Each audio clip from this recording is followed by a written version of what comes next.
자, 안녕하세요. 지금부터 기계정비 산업기사 CBT 기출보건 문제 중에 2023년 1회분을 강의 드리도록 하겠습니다.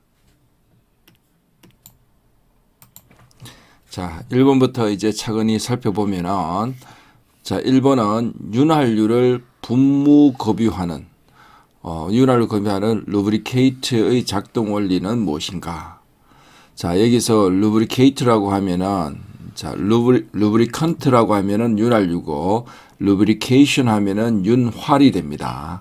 여기에서 루브리케이트 하면은 윤활을, 기름을 어떻게 보면은 쉽게 말하면은 기름을 공급하는 장치라고 볼 수가 있죠. 그래서 윤활유를 분무급유한다 했는데, 자, 여기에서 작동 원리는 뭐냐면은, 결과적으로는 벤추리 원리입니다. 여기에서 이제 압축 공기가 쭉 지나가면은, 여기 단면적이 작아지면은 상대적으로 이제 압력이 낮아집니다. 그렇게 해서 쉽게 말하면 이렇게 돌아서, 기름이 여기 있습니다. 기름에서 이렇게 쭉 올라와서, 그 다음에 여기에서 물론 여기에서 압이 들어와서 압력이 누르는 압력도 있고, 그 다음에 여기에서 단면적이 작아지면서 유속이 빨라지면서 여기 상대적으로 압력이 낮아지기 때문에 기름이 쭉 올라와서 이렇게 쭉 내려오는 타입을 해서 압축 공기에 기름을 윤활유를 섞어 가지고 결과적으로는 이게 피스톤이 잘 작동되게끔 하는 원리라고 볼 수가 있습니다. 자, 그 다음에 2번을 살펴보면은, 이거는 항상 늘 나오는 문제인데 보면은, 이게 단면적이 큰 게 있고, 일부분 있고, 그 다음에 단면 작은 부분, 이 부분이 있습니다. 여기에서 이제 유체가 들어가면은, 유량은 어떻게 보면 똑같습니다. 유량은 Q1은 A1분의 V1, 그 다음에 Q2는 A2분의 V2가 됩니다. 그러면은 여기에서 이제 유속은 얼마인가 하는 게 유속은 얼마인가 했는데, 여기에서 Q1 이꼴은 Q2가 됩니다. 즉 하면은 A1 V1은 A2 V2가 됩니다. 자, 즉 여기서 V2를 뽑아내면은 V2는 A2분의 A1 V1이 됩니다. 자, 여기서 보면은 여기 단면적이 30cm, 30cm, 10cm 제곱센티미터, 30제곱미터 이렇게 단면적을 이렇게 친절하게 내놓았습니다. 여기서 단위가 똑같기 때문에 굳이 단위 환산을 할 필요가 없을 것 같습니다. 자, A2 같은 경우에는 자, 10 여기에서 센티미터 제곱, 그 다음에 A1 같은 경우에는 10 센티미터 제곱, 그 다음에 곱하기 V1은 2 미터 퍼 세컨입니다. 여기에서 보면은 이제 다행히 여기 센티미터 제곱이 똑같기 때문에 여기 싹 지워지기 때문에 여기에 A1이 여기 30입니다. 30. 이렇게 해서 2, 3은 60에서 하면은 이제 6. 여기에 남는 게 단위가 미터 퍼 세컨 이렇게 남는 겁니다. 그래서 답은 6번이 될 수가 있습니다. 자, 이제 3번을 보면은 제작회사에서 미리 ROM, Read Only Memory입니다. 에서 프로그램 내용을 기억시켜 스스로 판독하여 프로그램을 수행할 수 있도록 만든 것은 무엇인가? 여기는 이제 마스크롬이죠. 마스크롬. 이 내용 자체를 기억을 하시기 바랍니다. 자, 4번에 보면은 공합회로에서 얻어지는 압력보다 큰 압력이 필요할 때 사용하는 것은 무엇인가? 이거는 정압기죠. 정압기. 자, 해설을 잘 보면은 정압기 종류에는 공압을 유압으로 바꾸어 정압하는 공유압 정압기와 그 다음에 공압 실린더를 응용하여 연속적으로 높은 공압을 발생시키는 공압 정압기가 있다. 참고를 하시면 될 것 같습니다. 자, 5번을 살펴보면은 교축 밸브. 교축 밸브라는 거는 이게 어떻게 보면 단면적이 달라지는 밸브를 이야기하죠. 보통 이제 단면이 작아지는 밸브에서 체크 밸브를 붙인 거. 체크 밸브라는 것은 한 방향으로만 움직이게 한다는 거죠. 붙인 것으로 공압 회로에서 실린더의 속도를 제어하기 위한 밸브는 무엇인가? 여기에서 보면은 이제 체크 밸브가 있었기 때문에 이제 한 방향이 되겠네요. 한 방향. 그 다음에 실린더의 속도를 제어한다 그랬으니까 유량은 AV가 되죠. 여기 속도. 그래서 한 방향 유량 제어 밸브가 될 수가 있습니다. 자, 오일의 점도를 6번을 하면은 오일의 점도를 알맞게 유지하기 위하여 오일의 온도를 제어하는 것은 이것은 뭐 가열기도 당연히 오일의 온도를 제어하는 겁니다. 해설을 잠시 살펴보면은 가열기, 동절기 겨울이죠. 그 다음에 한냉지 굉장히 추운 지역에서 유압 장치를 시동할 경우 작동류의 점도가 높아 펌프에 캐비테이션이 일어나거나 액추에이트의 작동 시간이 길어진다. 이러한 현상이 있을 때 운전 개시 전 작동류의 점도를 낮추기 위해서 사용되는 것이 가열기다라고 볼 수가 있습니다. 자, 7번을 보면은 방향 제어 밸브의 작동을 위한 조작 방식이 아닌 것은, 자, 여기 1번 유량 제어, 인력 조작 제어, 기계 방식 제어, 전자 방식이 있는데 여기에서는 1번이 아닙니다. 여기서 방향 제어 밸브의 작동을 위한 조작 방식이 아닌 것은 이것은 유량 제어죠. 방향 제어가 아니고, 그래서 1번이 답이 될 수가 있습니다. 자, 8번 보면은 공압, 요동 액추에이트, 공압이고 공기를 사용하는 것이고 요동이면은 이제 왔다 갔다 요동을 한다는 거죠. 액추에이트에서 피스톤형 요동 액추에이트의 종류가 아닌 것은, 피스톤이라면은 어떻습니까? 피스톤이라면은 여기에 실린더가 있으면은 뭐 실린더가 있다 그러면은 왔다 갔다 하는 이런 자체를 요걸 이제 피스톤이라고 하죠. 피스톤이라고 그러죠. 피스톤이 있으려면은 이런 원통 실린더 같은 게 있어야 되는데 이런 게 있는 게 보면은 나사형이 있고 회인형은 이게 아닙니다. 회인형은 요 피스톤형이 아닙니다. 그 다음에 크랭크형도 많고 렉 앤 피니언 맞습니다. 그래서 2번이 답이 될 수가 있습니다. 자, 9번에 윤활유를 사용하는 목적이 아닌 것은 감마작용, 마찰을 감소시키는 작용 맞습니다. 냉각작용 맞고, 방청, 깨끗하게 하는 작용, 응력 집중작용, 이거는 응력 감소를 하는 작용인데 그래서 4번이 아닙니다. 자, 그래서 4번이 답이 될 수가 있습니다. 자, 10번을 잘 좀 살펴보면은 공압 윤활기에서 사용되는 윤활유의 설명으로 틀린 것은, 자, 1번 윤활성이 좋아야 된다. 당연하겠죠. 마찰 개수가 적어야 됩니다.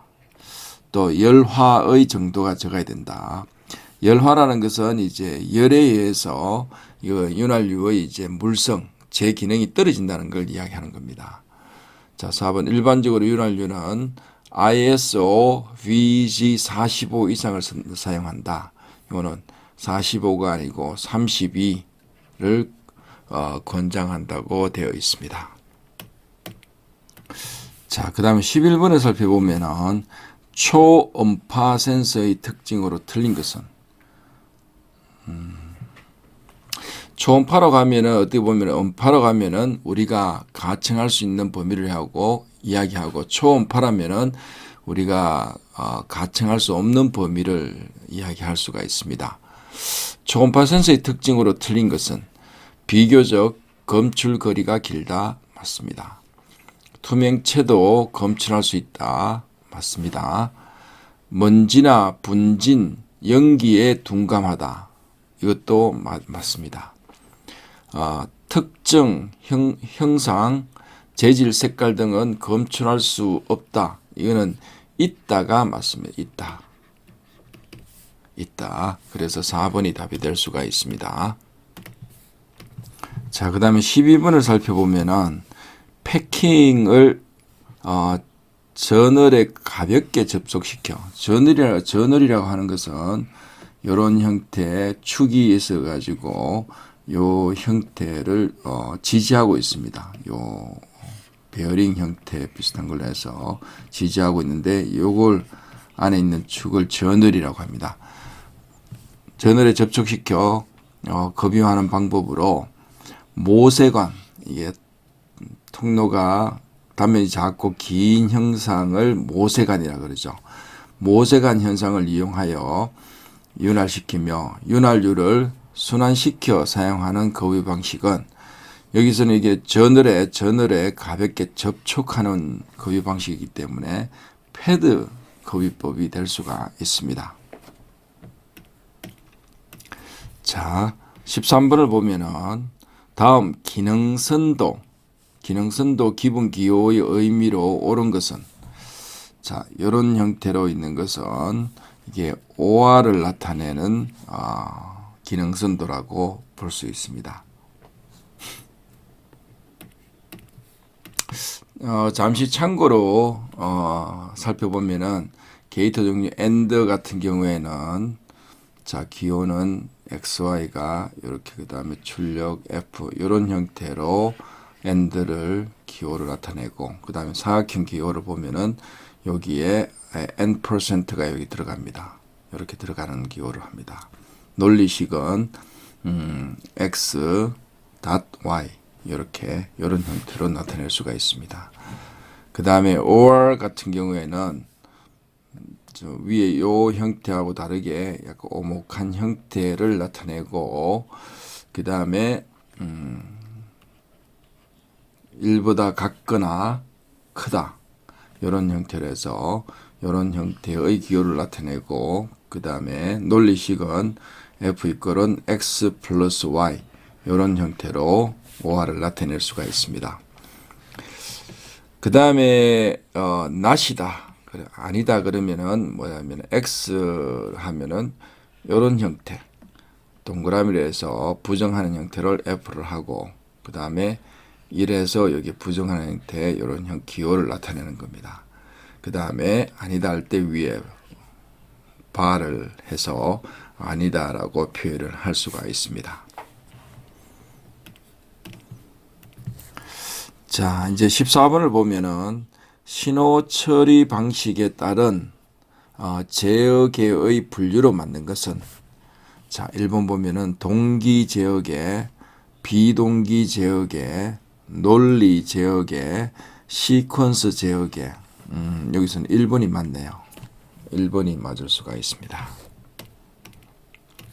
자, 이제 15번을 보면은 대먹임 제어, 피드백 제어 혹은 페루프 제어라고 이야기하는데 에서 반드시 필요한 장치는 뭐냐 하면은 여기서 비교기죠. 비교기. 자, 쉽게 말하면은 이것은 계속 결과물을 계속 비교를 해서 이제 정밀도를 유지하는 걸 계속 보정을 한다고 생각하시면 됩니다.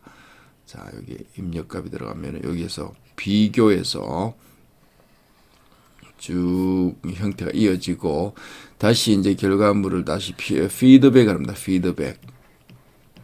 피드백을 해서 비교기로 들어갑니다. 비교기로 여기 들어가서 다시 계속 지령을 하고 계속 맞을 때까지 정확한 값이 나올 때까지 계속 반복을 하는 게 이제 대먹임 제어라고 볼 수 있습니다. 그래서 비교기는 이것은 반드시 필요한 장치라고 볼 수가 있습니다.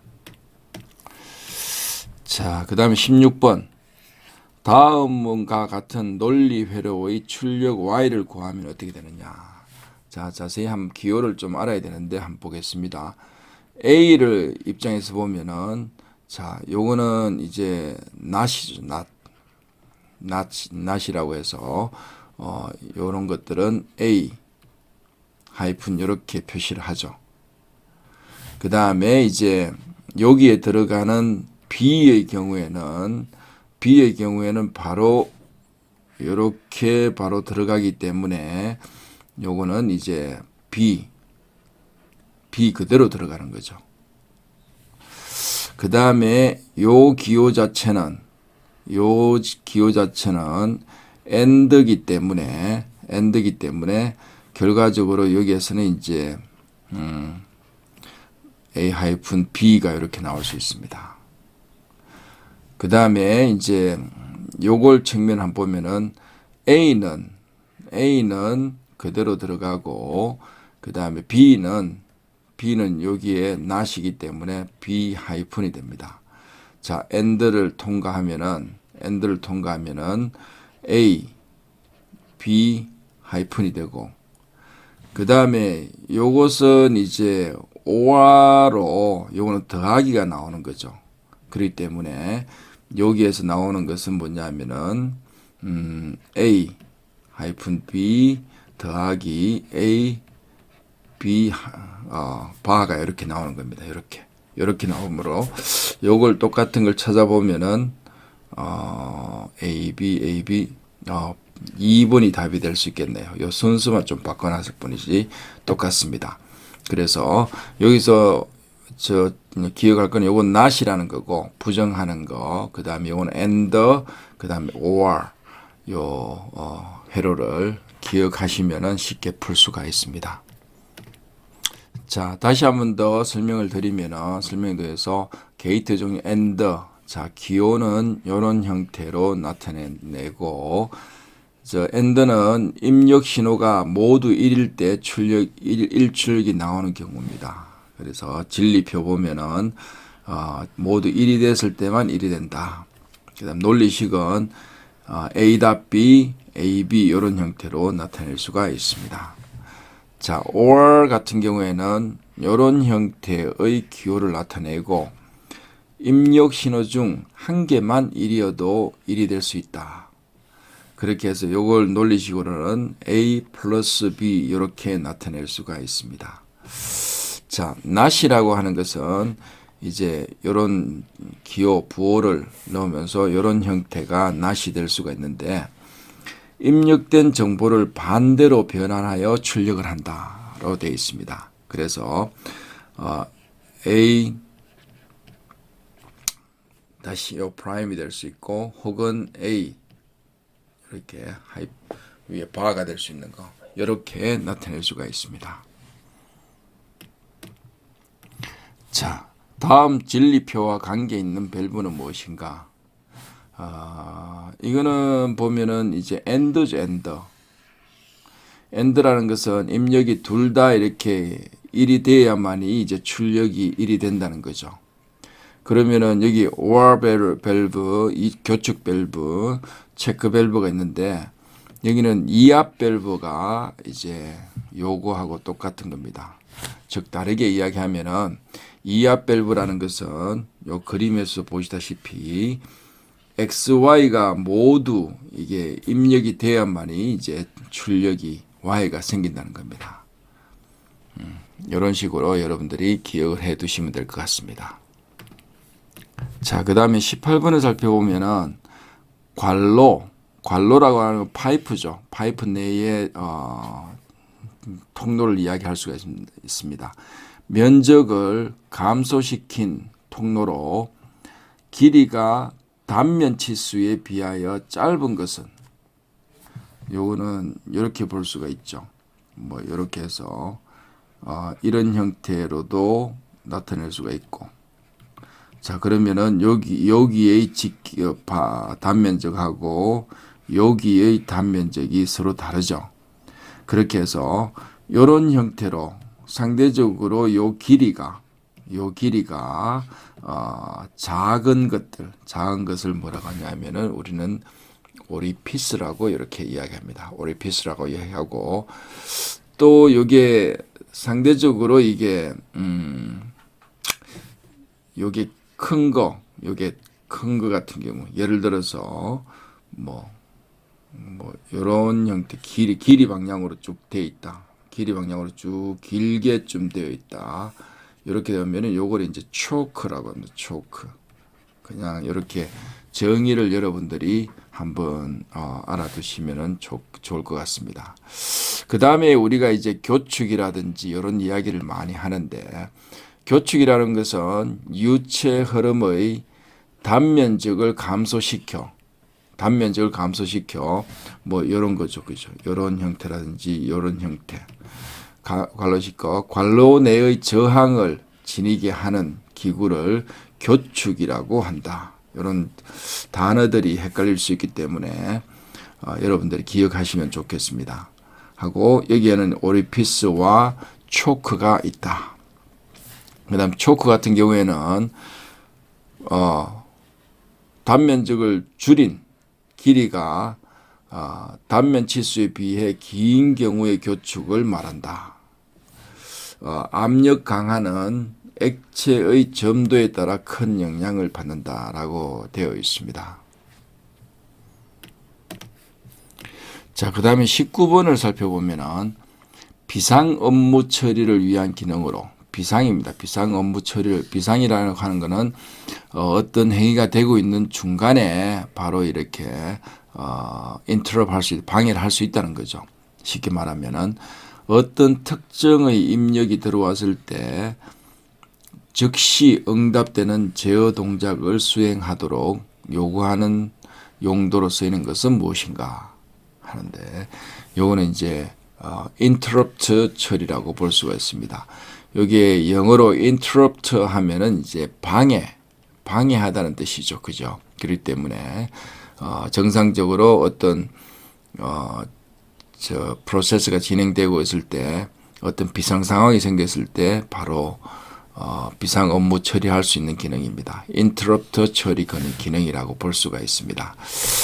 여기에서 보면 이제 병행 처리 방식에서 상호 간에 관련이 적은 복수의 제어 동작을 동시에 처리하는 방식이다라고 볼 수가 있고, 그다음 사이클릭 처리 방식은 시퀀스 프로그램을 실행할 때에는 프로그램 맨 앞부터 어드레스의 순번에 따라 행하고, 최후의 명령을 실행하면 다른 선두 스텝으로 되돌아가 몇 번이고 반복하여 실행하는 것을 이야기한다.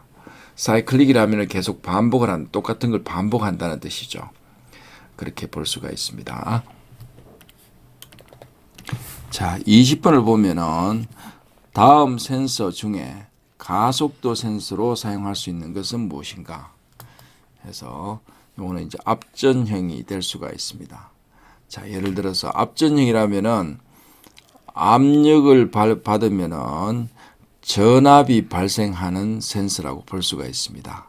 좀 더 구체적으로 이제 해설을 보면은 앞전소자, 앞전체에서 압력을 가하면 전압이 발생하는 피에조 효과입니다. 피에조 피에조 효과를 이용해서 진동등을 전압으로 변환한 후 그 전압을 측정하는 것으로 진동을 검출한다.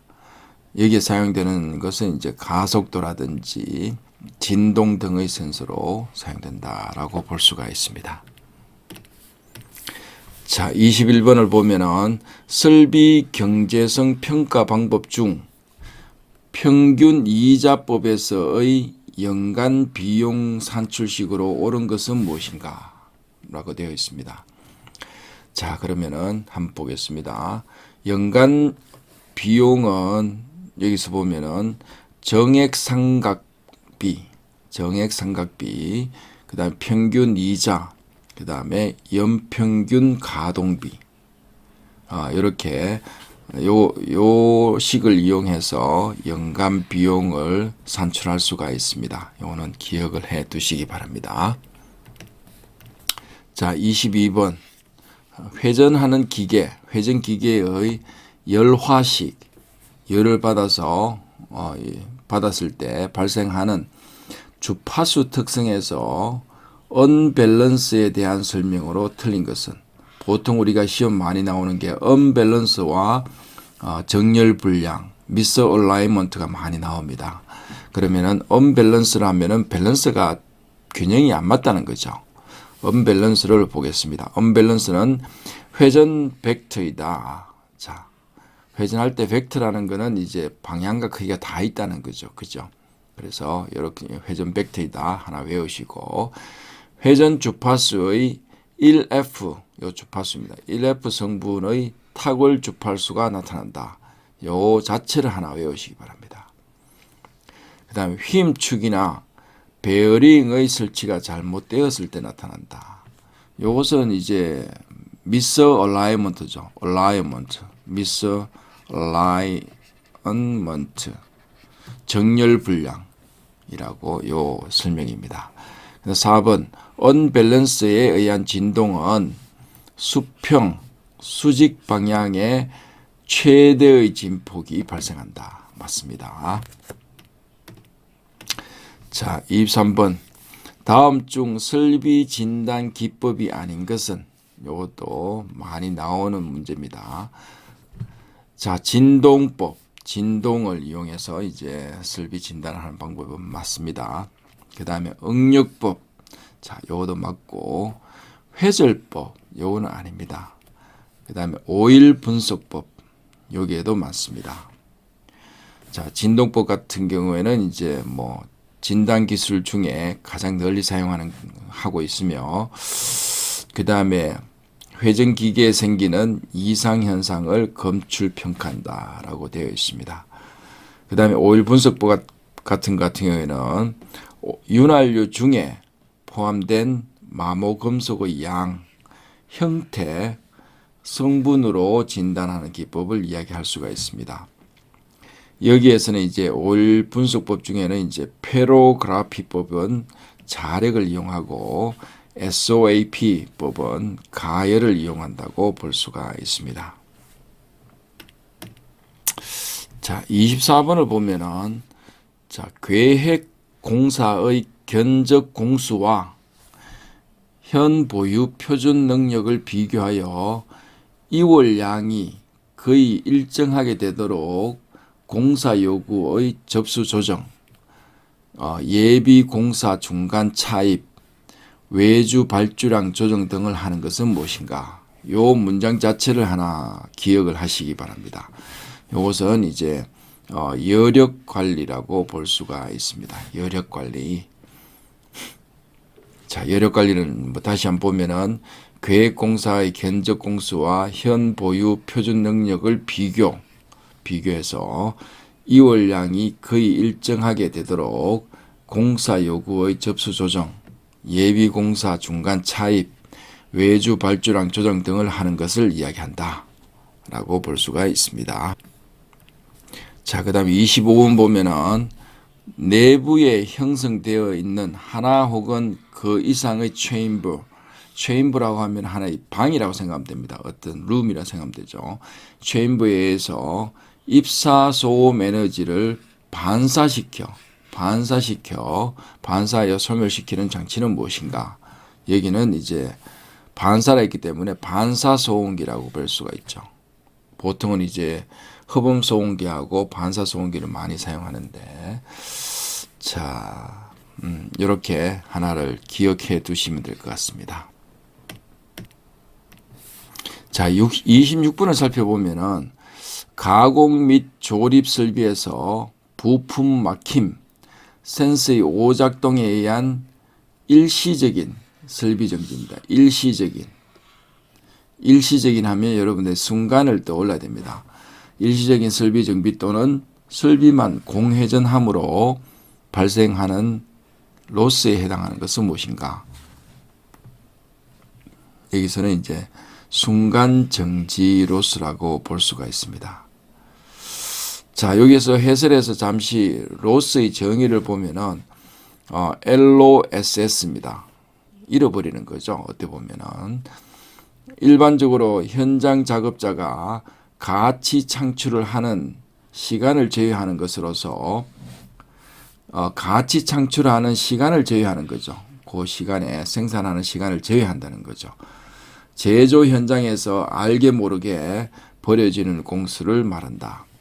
대표적으로는 이제 불량으로 인한 로스가 있고 성능, 설비의 성능으로 인한 로스, 그다음 설비가 정지했을 때의 로스, 그다음 계획 정지, 어떤 계획적으로 어떤 정기적으로 정지했을 때의 로스, 비부하 로스 등이 부가가치를 창출하지 못하는 공수로서이다라고 볼 수가 있습니다.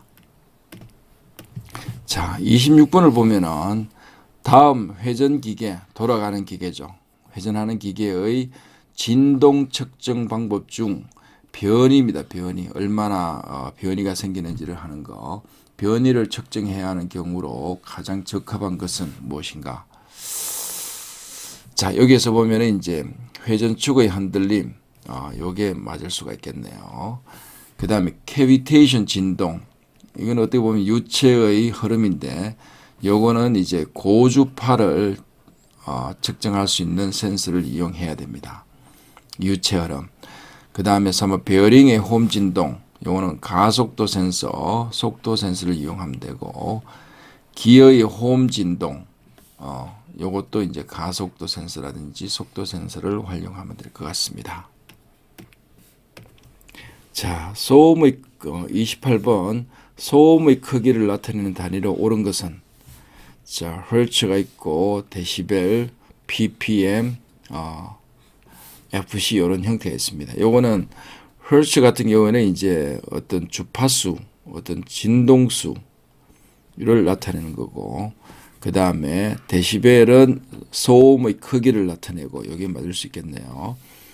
ppm은 어떤 불량 요소를 나타내는데 parts per million입니다. 밀리언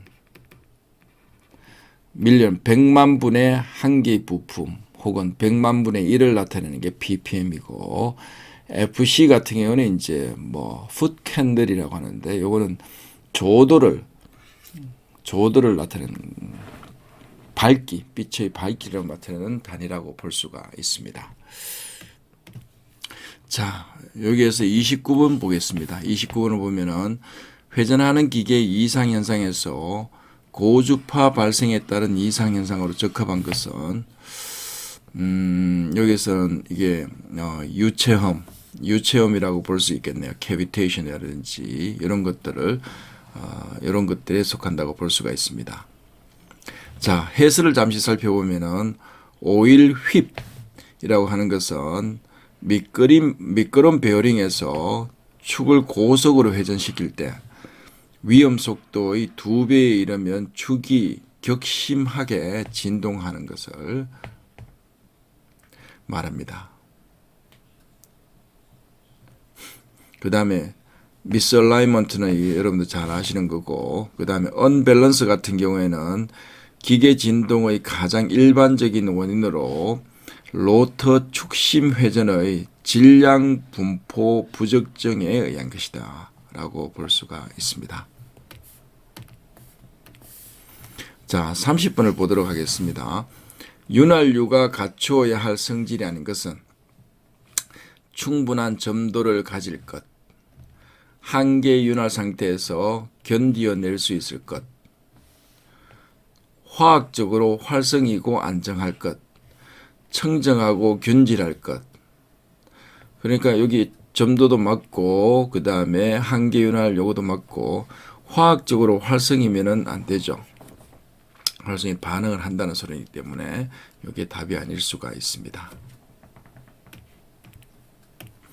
자, 31번 윤활유에 사용되는 소포제로 가장 적당한 것은, 자, 소포제라고 하는 것은 이제 공기 방울 같은 걸 이제 없애주는 게 거품을 없애주는 게 소포제죠.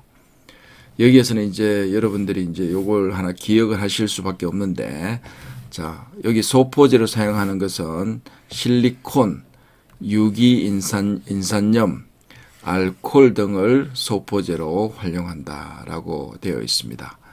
다시 한번 말씀드리면 소포제는 윤활유를 사용하는 도중에 젓는 거죠. 교반에 의해 공기가 섞여 기포가 심하게 발생하는 경우가 있으며 이때 발생한 기포를 신속하게 없애는 작용을 한다라고 되어 있습니다.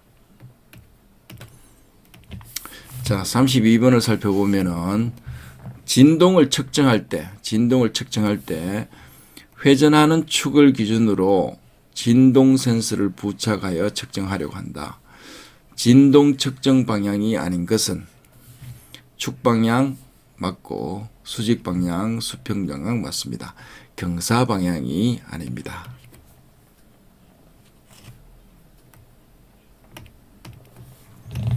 자, 33번을 살펴보면은 자동화 시스템 유지 보수에 관한 설명 중 틀린 것은 자동화 시스템을 유지 보수합니다. 자, 여기 1번 보면은 설비가 고장을 일으키기 전에 정기적으로 예방 수리를 하여 예방입니다. 수리하여 돌발적인 고장을 줄이는 데 목적이 있는 설비 관련 기법을 PM이라고 한다. 여기에 보면은 이제 preventive maintenance라고, preventive 하면은 예방, 그 다음에 maintenance 보전입니다. 요걸 따서 이제 PM이라고 합니다. 그래서 1번은 맞습니다. 예방하는 거죠. 그다음 2번 유지 보수비 지출을 가능한 최소로 하는 것이 전체 생산 원가를 줄이는 방법이다. 뭐 당연하죠.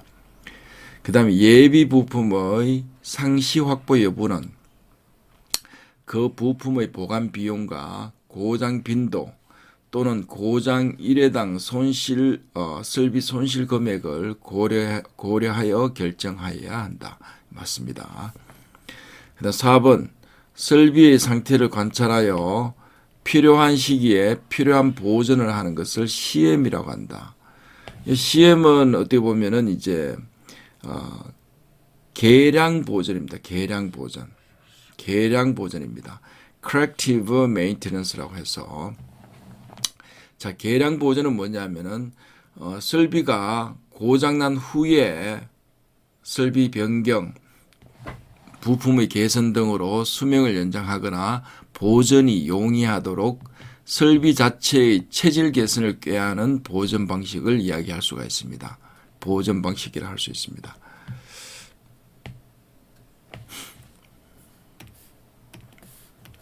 자, 34번 보면은 다음 보전 조직은 무엇인가? 자, 공장장이 있고 밑에 이렇게 보전 요원 쭉 있습니다. 이렇게 1지구, 2지구, 3지구. 그러니까 여기는 이게 책임자가 한 명이 이렇게 한 명 밑에 이렇게 쭉 구성이 되어 있습니다. 그래서 요거는 어떻게 보면 집중 보전 방식이라고 볼 수가 있습니다. 잠시 해설을 살펴보면은, 자, 설비 보전 업무는 기술, 설비의 성능 분석, 고장 분석, 각종 기준의 작성, 설비 개선 대책 분석, 그리고 관리, 보전 작업 계획 및 관리, 작업 지시, 예산 편성, 보전 기록 및 보고, 보전 효과 측정, 예비품 관리 및 직접 작업, 검사 장비 수리 등이 포함된다. 따라서 보전 작업은 조직적으로 수행할 필요가 있으며 그 조직 형태는 다음과 같이 나눌 수 있다. 집중 보전입니다.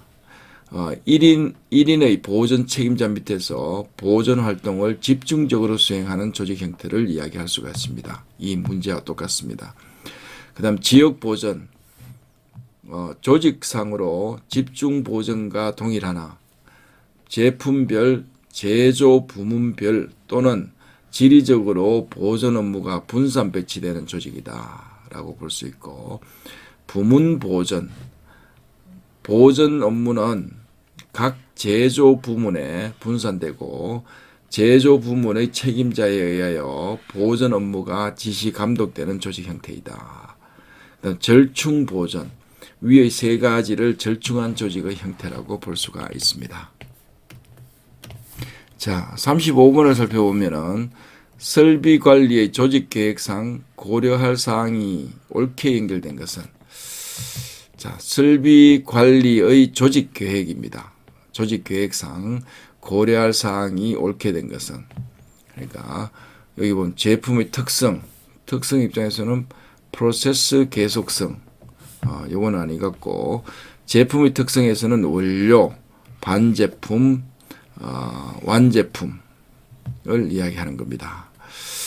그 다음에 설비의 특징에 보면은 입지, 분산의 비율, 환경, 이거 좀 고려할 사항이 아닌 것 같네요. 설비의 특징은 구조, 기능, 열화의 속도 및 정도를 고려할 사항이라고 볼 수가 있습니다. 그 다음에 이제 4번에 보면은 인적 구성과 그의 역사적 배경 보면은 이제 기술 수준, 관리 수준, 인간관계 등이 이제 여기에서 바르게 조직 계획상 고려할 사항이라고 볼 수가 있습니다. 자, 이제 36번 설비 관리의 목표는 무엇인가? 손실 감소, 품질 향상, 기업의 생산성 향상, 기업의 이윤 극대화. 여기서는 이제 조금 다 이제 혼돈될 수 있는데, 자, 기업의 생산성 향상에 설비 관리 목표가 있다고 할 수가 있겠습니다. 3번이 답이 될 수가 있습니다.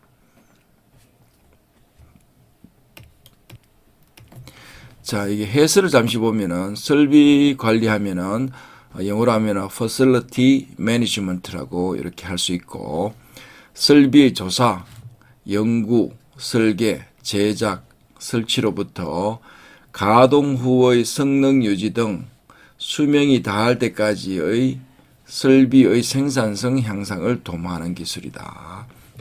설비의 생산성 향상을 도모하는 기술이라고 볼 수가 있습니다. 자, 37번 보면은 내연기관, 우리 보면은 이제 자동차, 전기 자동차가 아니고 이제 내연기관이 작동할 때 발생하는 진동의 종류는 무엇인가? 진동 종류. 이거는 강제 진동입니다. 강제 진동. 자, 여기 진동의 종류를 잠시 보면은 자유 진동을 보면은 외력이 가해진 후에 기계가 스스로 진동하는 거. 그다음에 강제 진동은 외력이 연속적으로 가해져 발생하는 진동입니다. 참고로 내연기관, 우리가 가솔린이나 이제 디젤 차를 생각하시면 됩니다. 불규칙 진동, 가진이 불규칙할 때의 진동이고, 고유 진동, 탄성체가 가지고 있는 고유의 진동 주기로 진동하는 것을 이야기합니다. 자, 38번을 보면은 설비 관리 조직의 계획상 고려되어야 할 사항으로 가장 거리가 먼 것은 조직입니다. 제품의 품질, 설비의 특징, 그 다음에 지리적 조건, 외주 이용도 하는데, 여기서는 이제 제품의 품질하고 가장 관련이 없습니다. 설비 관리 조직을 고려할 때 제품의 품질하고는 관계가 이 중에서 가장 멀다고 볼 수가 있습니다. 자, 이제 39번을 살펴보면은 진동 현상을 표현할 때 진폭 표시의 파라미터가 아닌 것은, 자, 변이, 속도, 위상, 가속도인데, 여기서는 진폭 표시의 파라미터가 아닌 것은 이제 위상이라고 볼 수가 있습니다. 위상.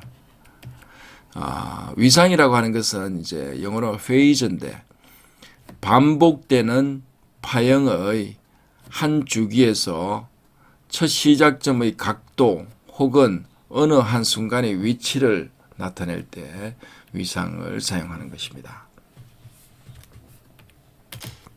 자, 그 다음에 40번을 살펴보면은 음파, 소리의 파장이죠. 음파가 서로 다른 매질을 통과할 때, 다른 물질을 통과할 때 구부러지는 현상을 무엇이라고 하는가? 이는 음의 굴절이죠. 굴절이 구부러지는 현상을 굴절이라고 합니다. 자, 해설을 보면 음의 반사, 음파가 반사되어 나오는 현상이고, 음의 간섭, 연속적으로 이어지는 파동이 겹치면 새로운 파동을 형성하는 현상을 간섭이라고 볼 수가 있습니다. 마스킹 효과는 크고 작은 두 소리를 들을 때 큰 소리만 듣고 작은 소리를 듣지 못하는 현상을 말할 수 있습니다. 자, 41번을 보면은 PLC 구성 중 입력측에 해당되지 않는 것은, PLC라는 것은 이제 Programmable Logic Controller죠. 여기 구성 중에서 입력측이 있고 이제 출력측이 있습니다. 여기 보면은 입력층에서는 이제 보통 정보를 입력한다고 생각하면 되죠. 광 센서를 통해서 입력할 수 있고, 전자 접촉기, 요거는 이제 출력축에 속하네요. 레벨 스위치, 어떤 위치를 하는 레벨, 그 다음에 푸시 버튼 스위치 해서 전자 접촉기가 이게 출력측에 속한다고 볼 수가 있습니다. 해설을 보면은 전자 접촉기나 솔레노이드는 내부 연산의 결과를 전달받아 구동시키는 부분으로 출력부에 해당된다라고 볼 수가 있습니다. 자, 42번을 보면은 그림은 접점에 의한 논리 회로로 표현한 것이다. 알맞은 논리 회로는 무엇인가? 자, 여기서 보면은 이제 A, B 중에 어느 하나만 이렇게 접점이 연결되더라도 출력이 동작하는 형태입니다. 그렇기 때문에 이것은 이제 OR 회로라고 볼 수가 있습니다. 43번을 보면은 국제 단위계에서 SI 단위계에서 기본 단위로 옳은 것은, 자, 길이, 질량, 시간, 그 다음에 전압, 전류, 저항, 전압이 있는데, 여기서는 이 셋 중에 보면은 여기 전류가 맞죠. 전류. 그 다음에 연력학적 온도, 물리량, 광소가 아니에요. 광도가 있는데 여기는 광도가 답이 맞습니다. 그렇게 해서 2번이 답이 될 수가 있습니다. 자, 44번을 보면은 0.2 마이크로페럿의 콘덴서에서 1000볼트의 전압을 가할 때 축적되는 에너지는 얼마인가, 몇 줄인가 있습니다. 줄이라고 하는 것은 이제 뉴턴 미터 뭐 이렇게 뭐 참고삼아 아시면 되는데, 자, 에너지 단위죠. 에너지는 몇 줄인가? 그러면은 우리가 요 식에서 W는 2분의 QV에서 2분의 1 CV 제곱, 이런 식이 있습니다. 요 식이 있습니다. 여기에 이제 전부 대입을 하면은, 자, 여기 0.2 마이크로페럿, 마이크로라는 것은 10의 마이너스 6승을 이야기하는 거죠. 그 다음에 이게 전압 1000볼트 V 요 제곱을 넣고 2를 하면은 이제 0.1이 이렇게 나옵니다. 답은 1번이 될 수가 있습니다. 자, 45번 절연 저항계에 대한 설명으로 적합하지 않는 것은 발전기식과 전지식이 있다. 오케이. 영구 자석과 교차 코일로 구성되어 있다. 오케이.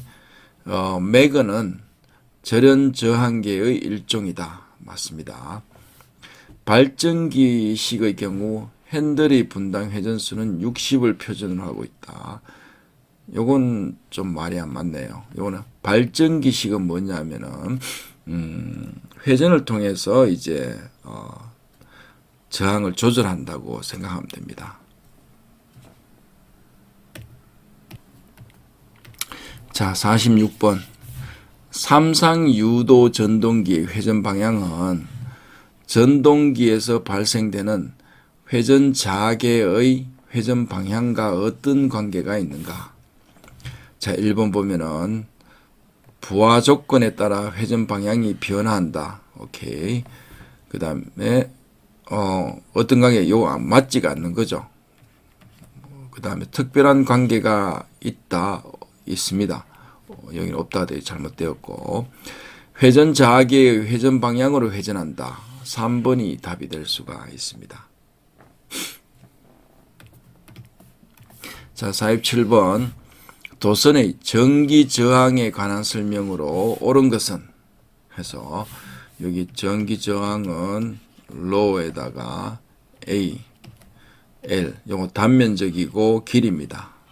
요거는 이제 비저항을 나타내는 거고, 그러면은 이제 도선 길이에 비례한다. 도선 길이에 저항은 도선 길이에 비례합니다. 맞습니다.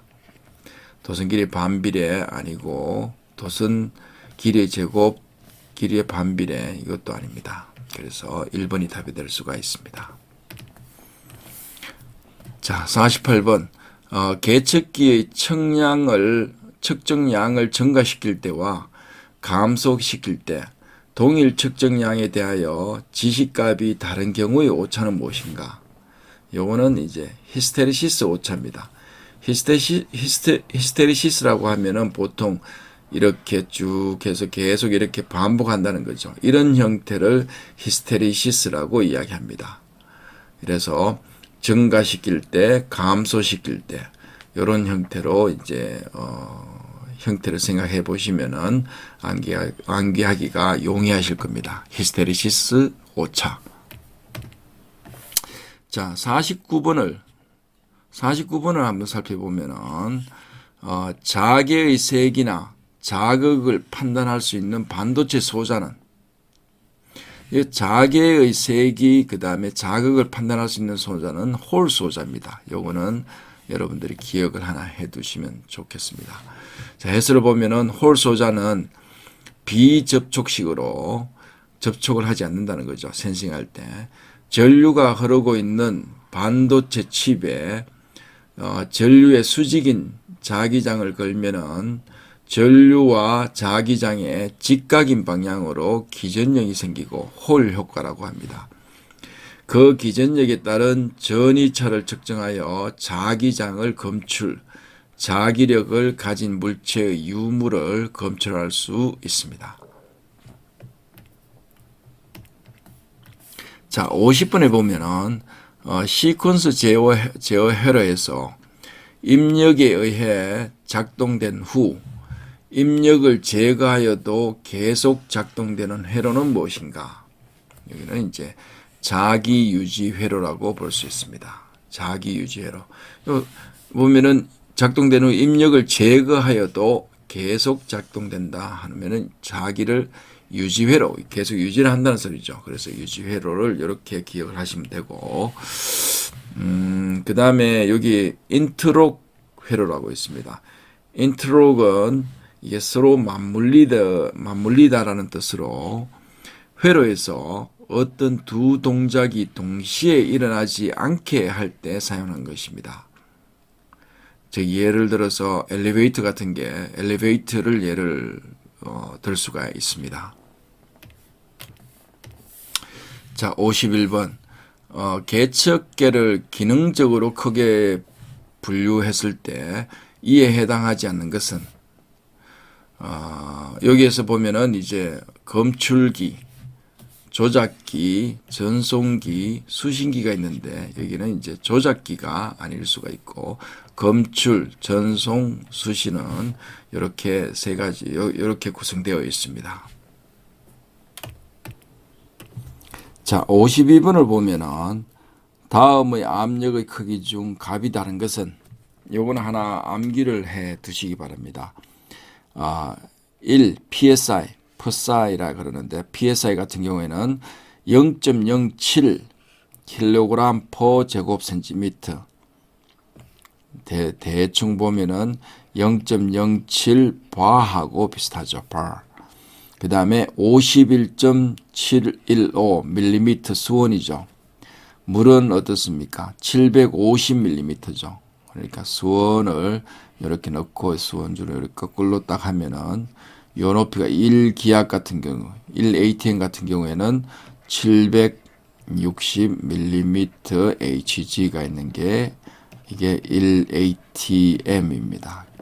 1기압이라고 볼 수 있는데 요거는 1PSI 같은 경우는 51.715 밀리미터 수온. 요건 하나 기억을 해 두시면 좋을 것 같습니다. 자, 그 다음에 53번. 다음 중 릴레이에 의한 제어 시스템과 비교하여 PLC의 특징으로 볼 수 없는 것은, 이거는 릴레이하고 이제 PLC를 이렇게 비교 설명하는 것입니다. 자, 프로그램의 변경으로 제어 동작의 변경이 가능하다. 이게 PLC의 특징이 맞습니다. 기계적인 접촉이 없으므로 신뢰성이 높다. 맞습니다. 고장 발견이 쉽다. 맞고, 장치 구성에 시간이 많이 소요된다. 요거는 아닙니다. 시간이 적게 소요됩니다. 자, 54번을 보면은 다음 설명 중 틀린 것은, 자, 삼상 유도 전동기는 운전 중 전원이 한선이 단선되어도 운전이 계속된다. 오케이. 단상 유도 전동기는 기동을 위해 보조 권선을 사용한다. 오케이. 콘덴서 전동기는 콘덴서에 의해 역률이 높고 토크가 균일하며 소음이 작다. 오케이. 자, 분산 기동형 단상 유도 전동기의 회전 방향 변경은 전원의 접속을 바꾼다. 자, 요게 약간 말이 좀 이상합니다. 자, 해설을 잠시 보면은 분산 기동형 단상 유도 전동기에서 회전 방향을 바꾸려면 기동 권선이나 주 권선 중 어느 한 권선의 단자를 반대로 바꾸어 접속하면 됩니다. 자, 55번을 보면은 직류 전동기가 과열하는 원인이 아닌 것은 저전압. 이거는 맞네요. 저전압은 아니죠, 이거. 과부하 원인이 맞습니다. 핸들 이송 속도가 느림 원인이 맞습니다. 저항 요소 또는 접촉자의 탈락 과열의 원인이 될 수가 있습니다. 자, 56번을 보면은 10진수 25를 2진수로 변환하면은, 이거는 요 밑에 해설과 같이 25 10진수를 하고 그 다음에 2진수 하면은 12 하면은 이제 나머지가 1이 남습니다. 그 다음에 2, 6이 12 하면 나머지가 0이고, 그 다음에 2, 3은 6 나머지가 0이 됩니다. 그 다음에 2, 1은 2 그럼 나머지가 1이 됩니다. 그래서 읽는 순서는 이 순서대로 쭉 읽으면 되기 때문에 11001 이렇게 2진수로 표현이 됩니다. 11001 3번이 답이 될 수 있겠네요. 자, 57번 P형 반도체와 N형 반도체를 접합시키면 반송자가 결핍되는 공핍정이 생성된다. 실리콘 SI의 경우 이러한 접합면 사이의 전이차는 얼마인가? 요거는 여러분들이 하나 기억을 하시기 바랍니다. 0.7V. 자, 다시 해설을 통해서 보면은 P형 반도체와 N형 반도체를 접합시키면 반송자가 결핍되는 공핍정이 생성된다. 실리콘의 경우 이러한 접합면 사이의 전이차는 0.6에서 0.7V이다. 이걸 하나 기억을 하시면 될 것 같습니다. 자, 58번을 보면은 다음 열전대의 조합에서 가장 높은 온도를 측정할 수 있는 것은, 자, 여기서 보면은 백금, 로듐, 백금, 요게 1번이 답이 될 수 있겠네요. 그 다음에 크로멜, 알루멜, 요게 거의 두 번째 될 수 있고, 철 콘스탄탄, 여기 세 번째, 구리 콘스탄탄 이렇게 되어 있습니다. 온도 범위를 보면은 이제 백금 로듐은 이거 한 1600도까지 측정할 수 있고, 크로멜, 알루멜은 한 1000도까지 측정할 수 있음을 알 수가 있습니다. 자, 이제 59번을 보면은 이미터 접지 정폭 회로에서 트랜지스터의 HFE는 100이고 HIE는 10kΩ이고 부하 저항이 5kΩ이면은 이 회로의 전압 정폭도는 얼마인가? 요거는 여러분들 다 공부하기 힘들기 때문에 요거는 이런 문제를 하나, 유형을 하나 기억을 하시면 될 것 같습니다. 자, 전압 정폭도는 이게 전압이 들어간 거하고 나온 거를 비교하는 건데, 여기서 보면 마이너스 HFE 곱하기 이제 부하 저항 RL이고 분모로서는 HIE가 들어갑니다. HIE가 들어간 형태로 해서 여기서 보면 이제 킬로옴이기 때문에 이거는 1000이죠. 1000을 곱하고 그 다음에 10 여기에 해서 마이너스 52 전압 정폭도가 나옵니다. 이런 거는 문제를 하나 암기를 하시면 좋을 것 같습니다. 자, 60번 PLC의 특징이 아닌 것은 1번 제어반 설치 면적이 크다. 이건 작습니다. 이건 잘못됐네. 설비의 변경 확장이 쉽다. 오케이. 신뢰성이 높고 수명이 길다. 오케이. 조작이 간편하고 유지 보수가 쉽다. 오케이. 그래서 1번이 답이 될 수가 있습니다. 자, 61번을 보면은 펌프의 전 효율을 구하는 공식으로 맞는 것은, 펌프의 전 효율입니다. 전체 효율을 구하는 거 공식을 보면은 수력 효율 곱하기 기계 효율 최적 효율. 그래서 답은 4번이 될 수가 있겠네요. 요거는 여러분들이 암기를 해 두시기 바랍니다. 자, 전 양정이 100m 이하인 중대형 원심 펌프에 사용되는 역류 방지 밸브. 역류라면은 이제 우선 체크 밸브를 떠올리시면 되죠. 그래서 여기서 보면은 이제 3번 체크 밸브가 답이 될 수가 있습니다. 자, 63번 수격 현상에 의해 발생되는 피해 현상은, 수격이라면은 물이 타격을 한다는 현상이죠. 그죠? water hammering,이라고 이야기하는데, 자, 압력 강화에 따른 관로의 파손이 파손 피해가 생길 수 있습니다. 펌프 및 원동기의 역회전 과속에 따른 사고 발생. 오케이, 이것도 맞습니다. 수격 현상, 상승압에 따라 펌프, 밸브, 관로 등의 파손이 발생될 수 있습니다. 그 다음에 관로의 압력 상승에 의한 수주 분리, 물하고 물이 이렇게 쭉 분리되는 현상입니다.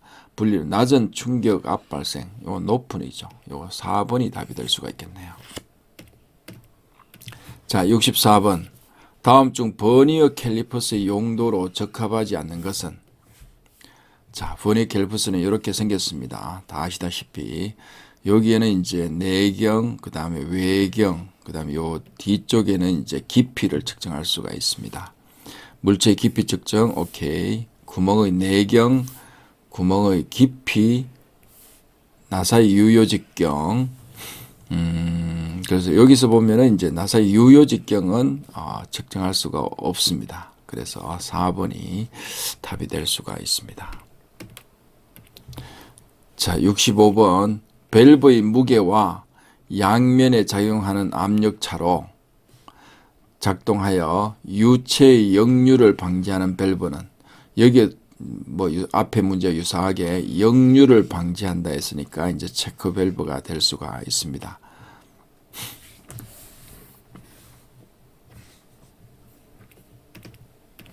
자, 66번. 펌프 흡입관 배관 시 주의사항으로 맞지 않는 것은 펌프 흡입관입니다. 흡입하는 배관입니다. 흡입관 끝에 스트레이너를 설치한다. 맞습니다. 여기 이 물질을 걸러주는 거. 그 다음에 관의 길이는 짧고 곡간의 수는 적게 한다.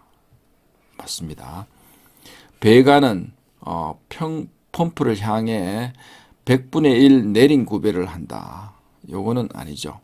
1분의 50분의 1 올림 구배입니다. 올림 구배를 해서 배관의 공기가 발생하지 않도록 하는 목적입니다.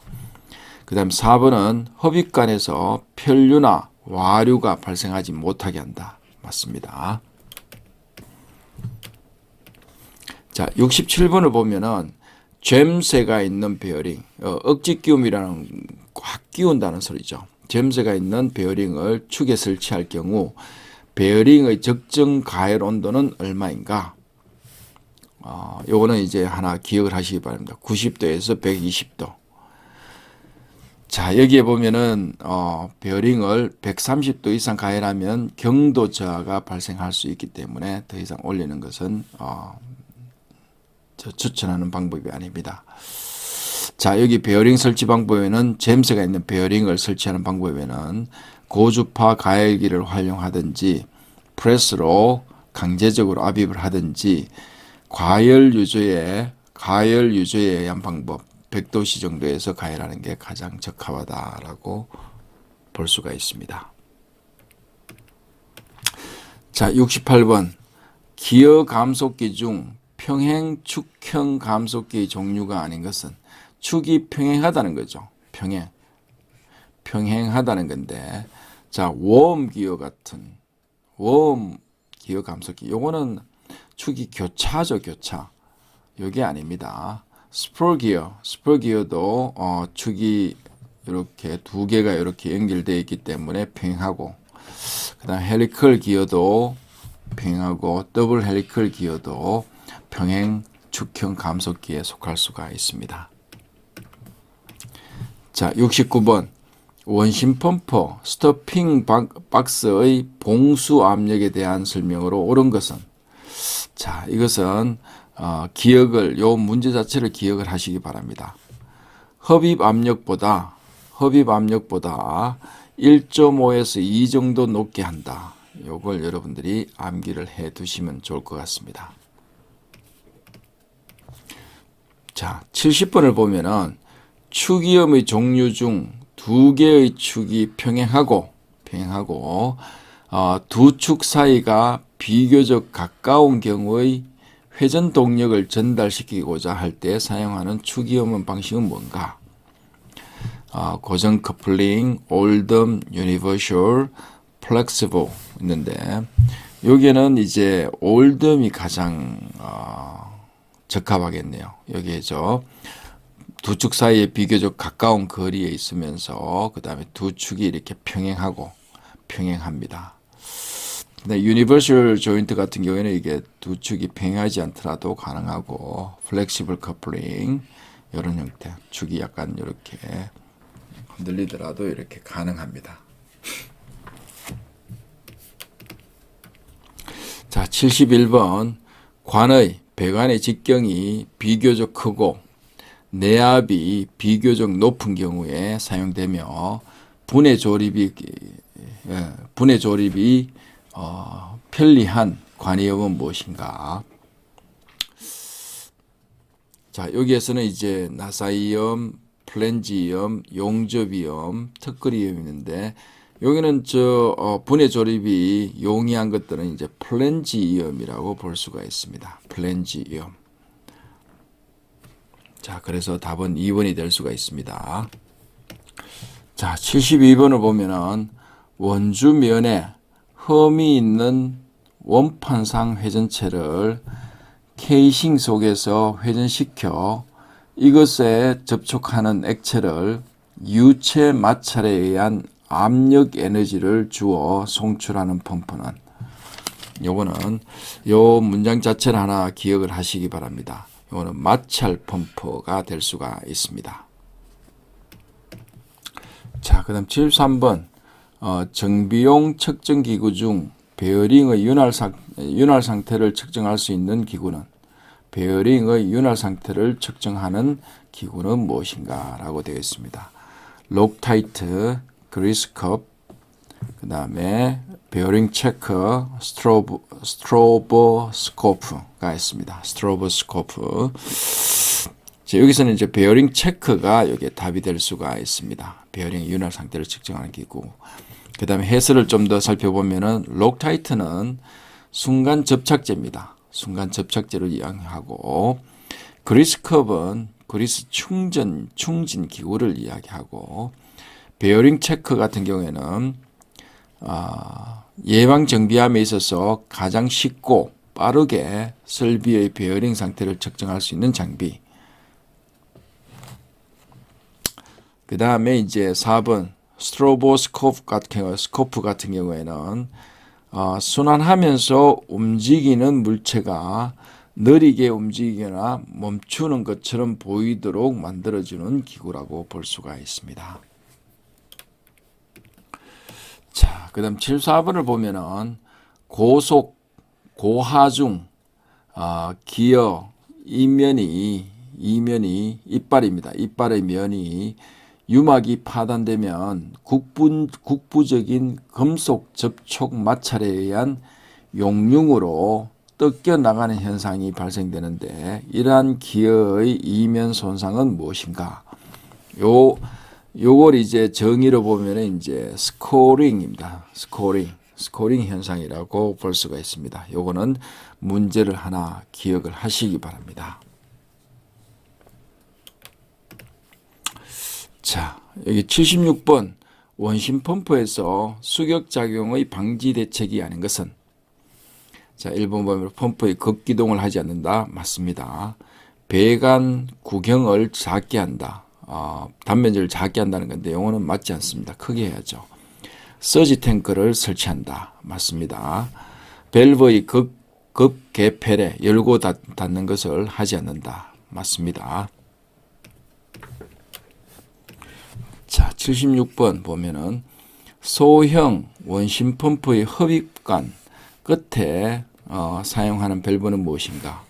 이거는 푸트 밸브입니다. 푸트 밸브라고 기억을 하시면 될 것 같습니다.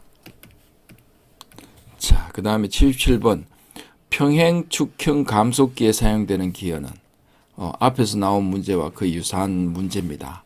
그래서 형태가 약간 바뀌기 때문에 문제 하나를 잘 기억하면은 다른 문제를 맞출 수가 있습니다. 이건 아까 제가 이야기했듯이 아까 전에 스포 기어 오케이, 웜 기어는 이제 교차를 하는 거죠. 그 다음에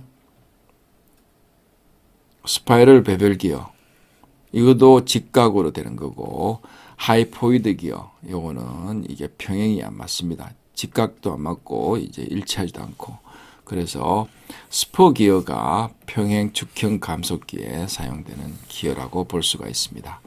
이런 것들은 그림을 통해서 나중에 여러분들이 느낌을 잘 이해하고 있으면 될 것 같습니다. 자, 78번 펌프, 임펠러 하면은 날개라 생각하면 됩니다. 임펠러와 와류실 사이에 안내 깃을 두고 임펠러를 나온 물의 운동 에너지 일부를 압력으로 변환시키는 펌프는 무엇인가? 요거는 단단 펌프입니다. 요 문제 자체를 하나 기억하시면 될 것 같습니다. 단단 펌프는 임펠러가 한 개만 있는 펌프로서 저양정에 사용됩니다. 자, 79번 벨트식 무단 변속기의 정비 관련 사항 중 틀린 것은? 자, 1번 벨트를 이동시킴에 있어서 무리가 발생할 수 있다. 요거는 맞습니다. 그 다음에 벨트의 수명은 표준 벨트를 표준적인 사용 방법으로 운전할 때의 1에서 2배 정도이다. 요거는 3분의 1에서 2분의 1배 정도이다라고 볼 수가 있습니다. 가변 피치 풀리의 습동부는 윤활 불량이 되기 쉽다. 맞습니다. 광폭 벨트는 특수함으로 예비품 관리를 잘 해두어야 한다. 맞습니다. 그래서 2번이 답이 될 수가 있습니다. 자, 그 다음 80번 100m 높이에 유량 240리터입니다. 리터 per minute로 물을 보내고자 할 때 사용되는 펌프에 필요한 동력은 약 몇 킬로와트인가 라고 되어 있습니다. 여기 물의 비중량은 1000kg per 미터 세제곱입니다. 세제곱이 될 수 있다 하는데, 여기서 단위를 자세히 보면은 미터가 있고 그 다음에 여기에 이제 최적 단위 리터가 나와 있습니다. 1리터는 1000cm 세제곱이죠. 이렇게 센티미터. 이런 것들을 이렇게 아셔야 됩니다. 다르게 이야기하면은 10cm, 10cm, 10cm를 이런 형태의 케이스로 봅니다. 10cm, 10cm, 그 다음에 10cm 했는 걸 요게 이제 1리터라고 볼 수가 있습니다. 이런 개념을 가지고 계산을 이제 단위 환산에 좀 주의를 하셔야 되는데, 필요한 동력은 비중량 곱하기 양정 그 다음에 유량 이렇게 하면은 킬로와트를 구할 수가 있습니다. 여기에 이제 구하는 식을 했는데 1000kg 세제곱 미터, 그 다음에 양정 100m, 그 다음에 유량이 리터로 이렇게 나와 있습니다. 리터로 나와 있는 것을 이렇게 여러분들이 이렇게 미터로 바꿔줄 필요가 있죠. 여기에서 보면은 이제 자, 뉴턴으로 여기 바꾸었고, 와트가 어떻습니까? 뉴턴 미터. 요런 그 다음에 초가 될 수 있죠. 이렇게 시간이 초입니다. 초. 그래서 요 단위를 여러분들이 잘 기억을 해야 됩니다. 그렇기 때문에 여기에서 보면은 초로 이렇게 다 단위를 환산시켰고, 그 다음에 미터 단위로 이렇게 환산시키고, 그 다음에 여기는 뉴턴 단위로 환산시킨 걸 보여줄 수가 있습니까? 문제는 단순해 보이는데 그냥 일방적으로 곱해서는 이렇게 답이 나올 수가 없기 때문에 여러분 단위 환산에 주의하시기 바랍니다. 다시 하면은 와트는 뉴턴 곱하기 미터, 그 다음에 시간 초입니다. 분이 아니고 시간이 아니고 초가 요런 단위로 해야만이 킬로와트가 됩니다. 여기서 킬로와트 하면은 이제 1000을 이제 곱해주면 되는 거고, 요걸 이제 조환점을 해야 되는데, 만약에 이제 시험 문제를 풀다가 요게 나오면은 단위 환산에 시간이 많이 걸리면은 다른 문제를 풀고 난 후에 푸는 것도 좋은 전략이라고 볼 수 있습니다. 자, 이상으로 CBT 기출문제 2023년에 나온 1회분을 이제 마치도록 하겠습니다.